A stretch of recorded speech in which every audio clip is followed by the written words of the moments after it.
Louisiana Beer Reviews looks at Abita Amber.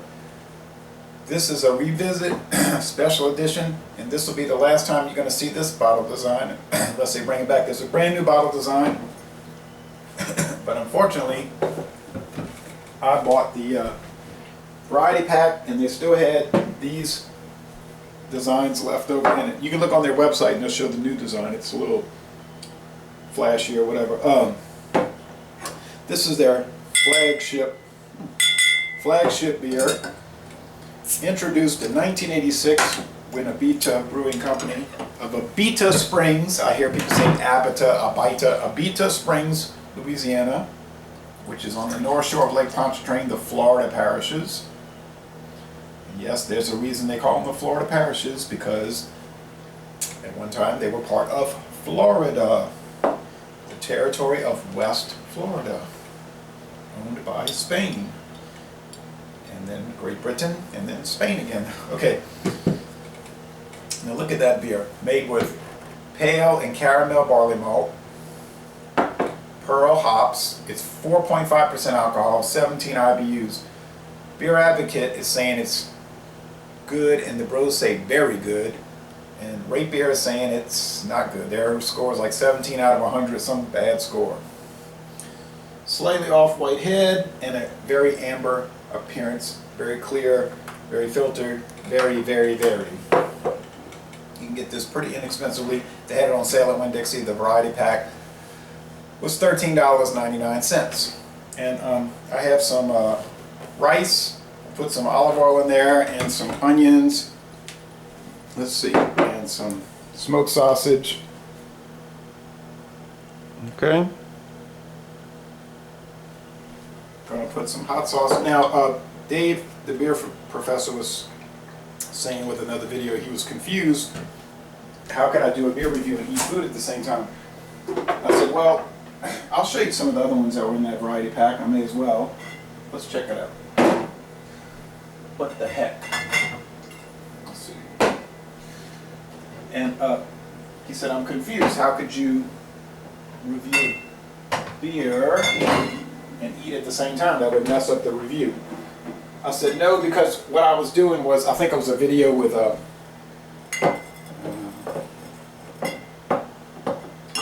was Colt 45 malt liquor, and I said a beer like that is a standard American style lager, slightly elevated in alcohol, and it's not going to affect the taste of the beer. It's sort of a neutral flavor anyway, these American style lagers. Abita Amber, you might be running a risk, but my experience with this beer is that it's not, I have a little bit of mustard left, this Creole mustard. It's not that exuberant in its flavor. I'm trying to use up this Zatarain spicy brown mustard. So it's not going to interfere with the flavor of the food. Like I told him, I said, now if I was reviewing a wheat beer, a German wheat beer, or a Saison, something like that, yeah, I would drink it solo and not pair it with food. Not so much that the food I find interferes with the taste of the beer, but that the beer interferes with the taste of the food. But with a lager like this, I don't think it would be a problem. We have the Turbo Dog. I would not drink that with food unless it was like some dark brown bread, or Jewish bread. Andy or Helles Doppelbock, or high gravity malt liquor without adjuncts, yeah, I would pair that with some really spicy food. Purple Haze might go well with pretzels, or bar food like chicken fingers, fried mushrooms, something like that, or maybe some artichoke casserole. Wrought iron IPA, probably be best to have it standalone. And the Mardi Gras Bock, well, that might go well with sauerkraut and knockwurst, or a Wiener Schnitzel. And naturally some bread and butter. But it's probably a good idea to not review beers with food. But like I said, with a standard lager, 30-year anniversary, it's probably not a problem.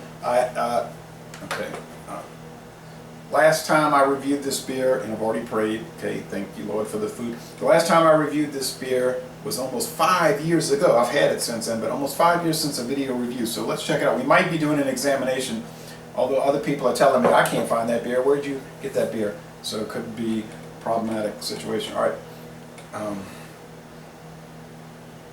See, the aroma's like almost none. There's a slight sweet malt, bready malt, syrupy malt, slight, but it's slight, and the food's not affecting it.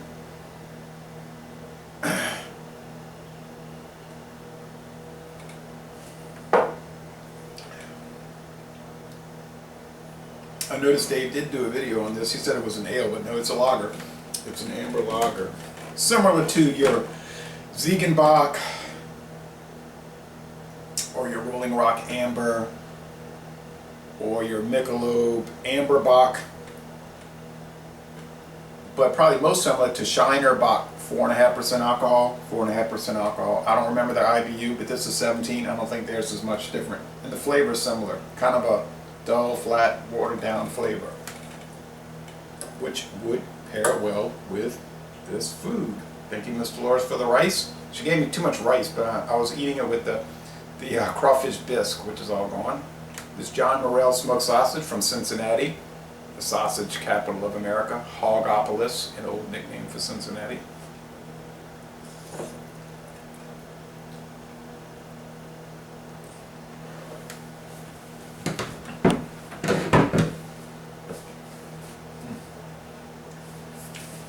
I really don't care too much for this. I won't buy it again. The Zatarain's hearty, spicy brown mustard.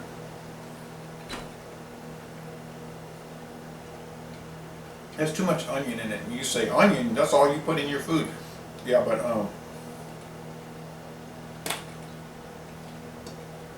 I think they're using sweet onions, and I don't like the way the sweetness plays off of the mustard, frankly. All right, well, this is gone. Yeah, too many sweet onions. Okay.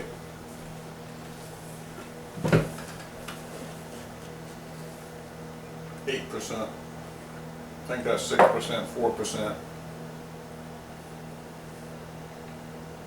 6.9, 6.5.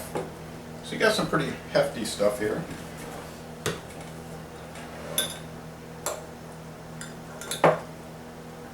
Gotta get some of that onion.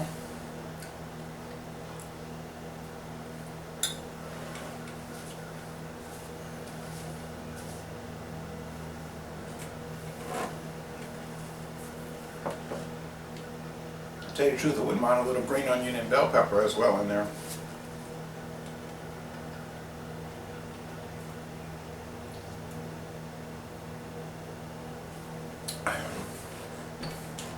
But the Ziegenbach, the Shinerbach, we found it was just too dull, too plain, too boring and blah. This one has flavor.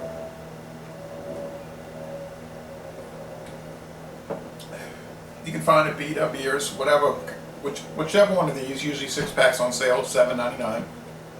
Pretty much every week, because different stores will take turns selling them, putting them on sale.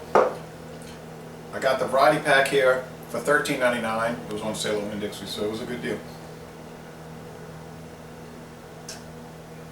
I've reviewed this and then I revisited that one, okay? So that won't come back. Reviewed it and revisited it. Not sure about the rest. No, I haven't revisited. I did revisit.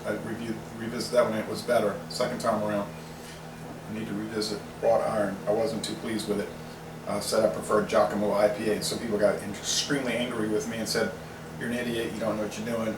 Everyone knows. Like, this is an objective reality that Wrought Iron is exceptional and Giacomo IPA is horrible and not a good IPA at all. And I was like, that's like the truth, or it's just your opinion? Because I score Giacomo in the A range.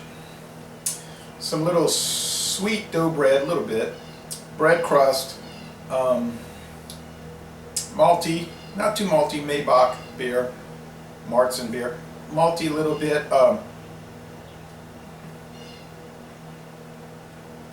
Oh, no, sorry.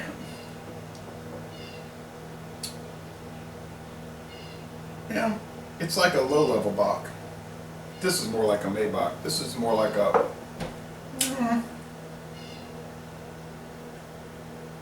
They do say Shiner Bock. 4.5%. To me, that's not really a Bock. It's dark. It's amber. But a Bock is supposed to be like stronger ABV, like say 5.5 to 6.9%. And a Doppelbock should be 7%, and it could go up to 14. So, I remember in 1986, this was like a really big deal. And a lot of people wouldn't drink it and said it was too strong. But when I tried it, I thought it was richer, more flavorful, relatively more richer and flavorful than, say, a Schlitz or a Budweiser or a Miller High Life. Not stronger. It's actually weaker in ABV.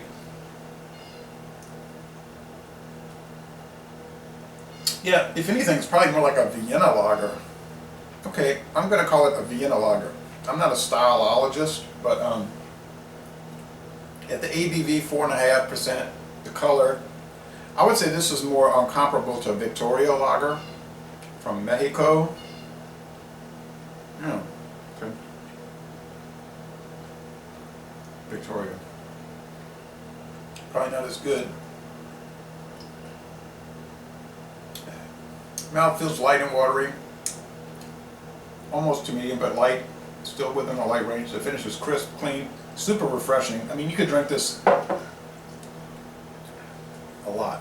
I'm not going to recommend developing problem drinking, but I mean, it's extremely pleasant and mellow.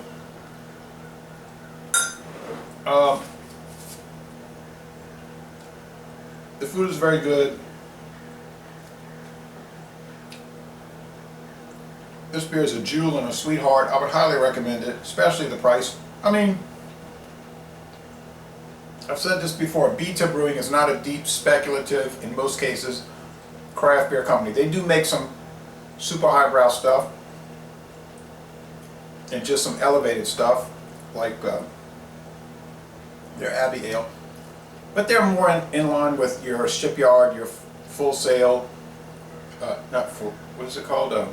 Yeah. That's it. Boulder Brewing, Shiner, Magic Hat, possibly Brooklyn.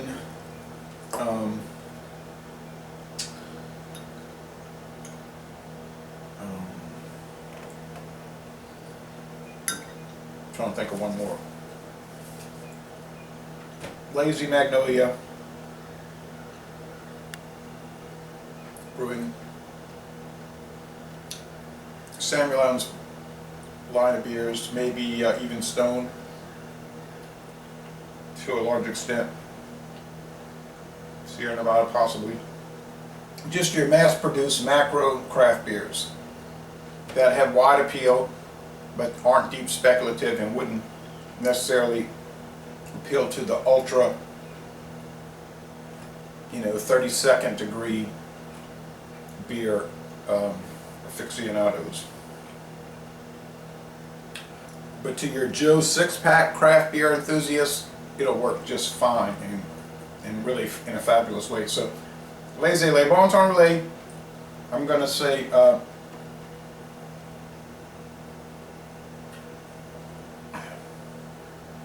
I think the worst I could give this beer without just being outrageous and stupid would be an A-. I think the worst you could say is A-, and you could argue A. I wouldn't, you couldn't go higher than that, but so A-, really enjoyable product. And I'm going to end this review by saying y'all come on down to Southeastern Louisiana.